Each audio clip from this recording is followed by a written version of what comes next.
लोकसभेच्या निवडणुकांनंतर आता सगळ्यांचंच लक्ष लागलेलं आहे 4 तारखेला येणाऱ्या निकालांवर।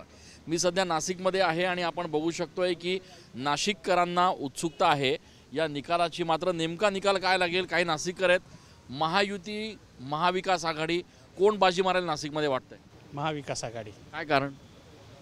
कारण जे पास्ट परफॉर्मन्स जर बघितला गेला तर खूप लोक नाराज आहेत।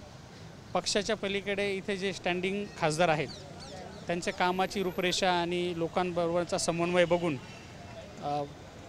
नाशिककरांचा असा विचार आहे की महाविकास आघाडी काहीतरी आता पुढे काम करेल। तुम्हाला काय वाटतं? राजाभाऊ वाजेच निवडून येतील, कारण सिन्नरचे प्रॉपर उमेदवार आहे, सिन्नरचं मतदान पण जास्त आहे आणि गोडसे साहेबांनी काही काम केलेलं नाही, बरेचसे कामं त्यांनी अपूर्ण ठेवलेले आहे, त्याच्यामुळे राजाभाऊ वाजे हे फिक्स निवडून। गोडसेंनी कामं अपूर्ण ठेवलेत असं वाटतंय, काही लोक इथे पण आहेत, तुम्हाला काय वाटतं? राजाभाऊ वाजे काय कारण? त्यांचं जुनं जे प्रस्थ आहे कामाच्या बद्दल ते येणार म्हणजे येणार। तुम्हाला काय वाटतं? संमिश्र वाटतंय, कारण की खेड्यागावामध्ये तिकडे राजाभाऊ वाजे आणि सिटीमध्ये गोडसे साहेबांचं, त्याच्यामुळे संमिश्र वाटतंय, तर टफ फाईट राहील। महाविकास आघाडी महायुती दोघांमध्ये रस्सीखेच सुरू आहे, निकाल काय लागू शकतो आणि मुख्य म्हणजे जे भावी खासदार जे कोणी असतील ज्या पक्षाचे त्यांच्याकडनं काय अपेक्षा आहे तुमच्या? नाशिकच्या विकासाचीच अपेक्षा आहे, नाशिकमध्ये विकास झाला पाहिजे आणि आता निकालावर डिपेंड आहे। शेवटी जे कोणी भावी खासदार असतील त्यांनी नाशिकचा विकास केला पाहिजे। नाशिकमध्ये भरपूर काही प्रेक्षणीय स्थळं आहेत, त्यांची चांगल्या प्रकारे सुधारणा करून एक नाशिकमध्ये येणारे जेणेकरून बाहेरचे कोणी व्यक्ती असतील त्यांना एक आकर्षक असे प्रेक्षणिक स्थळ बनवले पाहिजे। आणि आता स्मार्ट सिटीमध्ये नाशिकचं चांगल्या प्रकारे काम चालू आहे, ते पण सुशोभीकरण करून एक स्मार्ट सिटी एकदम एक नंबरला नाशिकमध्ये झाली पाहिजे। खूप छान। पण 10 वर्षात मागच्या 10-15 वर्षामध्ये मागचे जे खासदार होते त्यांच्याकडनं ज्या अपेक्षा होत्या त्या पूर्ण झाल्यात? काही कामं झालेत का नाशिकमध्ये? जवळजवळ 70% नाहीच। आणि मध्यंतरी जे राजकारण महाराष्ट्रात झालेले आहे ते एवढं घाणेरड्या पद्धतीचं झालेलं आहे, लोकांना पचलेलं नाही ते, आणि त्याच्यामुळं येऊन जाऊन माणसांना मनस्थिती खराब झालेली या गोष्टीची, कोणाला मतदान करायचं। आणि आज तर वस्तुस्थिती अशी आम्ही कोणाला मतदान केलेलं हेही सुद्धा कळायला झालंय। तरुणांच्या बाबतीतला जो काही विषय आहे तो कुठेतरी आशादायी वाटतोय का भविष्यातला?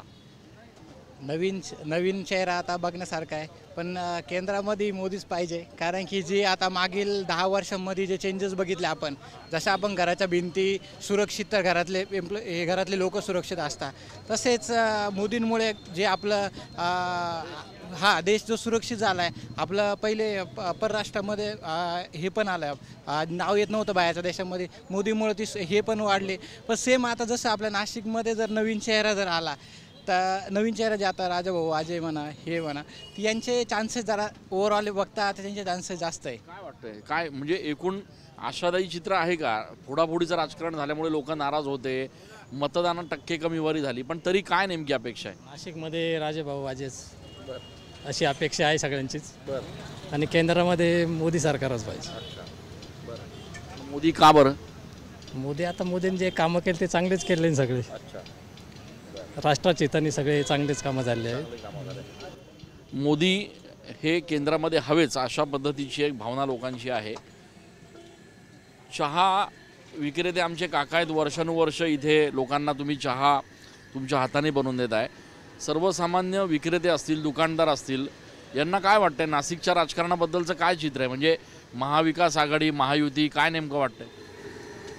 सर सांगायचं तात्पर्य असं, कोणी आलं तरी आपल्याला सारखंच आहे हां, आणि त्यांनी विकास केलाच पाहिजे सर्व काही, बाकीचं काही छोटे विक्रेते जे आहेत, दुकानदार जे आहेत, त्यांचा विचार झाला पाहिजे। हो, त्यांचा विचार केला पाहिजे त्यांनी, कोणी येऊ पण त्यांनी आमचा विचार केला पाहिजे। काही सिनियर सिटिझन्स जे आहेत ते या ठिकाणी बसलेले आहेत। काय एकूण नाशिकचा मूड वाटतोय? ज्या पद्धतीची निवडणूक झाली, महायुती का महाविकास आघाडी, काय वाटतंय?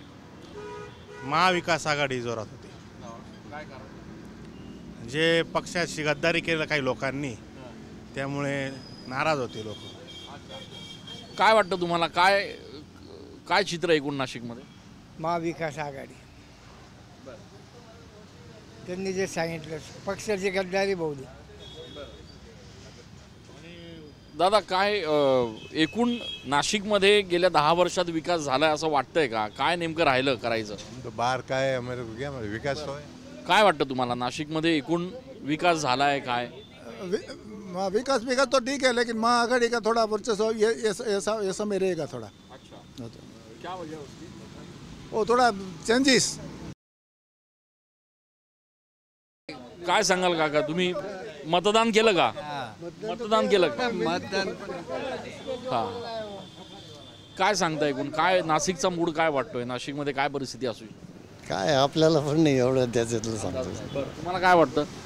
मला कुछ मैं कुछ बोलना ही नहीं ऐसा क्योंकि राजकारण का वो अपने को कोई जमता नहीं है, कोई मौसी का मुल्का है ही नहीं दादा, जो भी आया। हाँ एक बात सही है, जो सही काम करने वाला होगा वो आएगा। हाँ वोट देने वाला, आजकल किसी को बोलने की गरज नहीं कि इकडे वोट दो तिकडे वोट दो, ऐसा नहीं है। अपने अपने मत से कोई भी वोट देना। सगळेजण हुशार झाले दादा। हाँ बस बस बस ओके। देखो हमने भी वोटिंग की है, लेकिन वो हमारा मत से हमने वोटिंग की है ऐसा। आपण बघतोय की संमिश्र प्रतिक्रिया ज्या आहेत त्या या ठिकाणी बघायला मिळत आहेत। काही दुकानदार आहेत, त्यांच्याशी बोलण्याचा प्रयत्न करूयात। आम्हाला सांगा, नाशिकच्या एकूण निवडणुकीचं काय चित्र असू शकतं? काय वाटतं एक व्यावसायिक म्हणून? जसं काय सांगता नाही, पण जोर कोणाचा होता? जोर गोडशे आणि वाजे दोन्हींमध्येच कॉम्पिटिशन हो। काय अपेक्षा आहेत एकूण खासदारांनी? काय शहराचा विकास कशा पद्धतीने झाला पाहिजे काय वाटतं?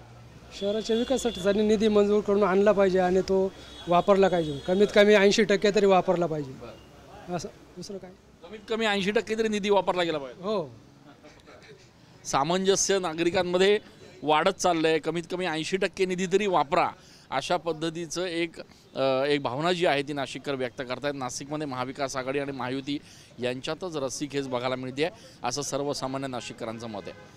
कॅमेरा पर्सन आकाश येवलेसह मी चंदन पूजा अधिकारी, TV9 मराठी।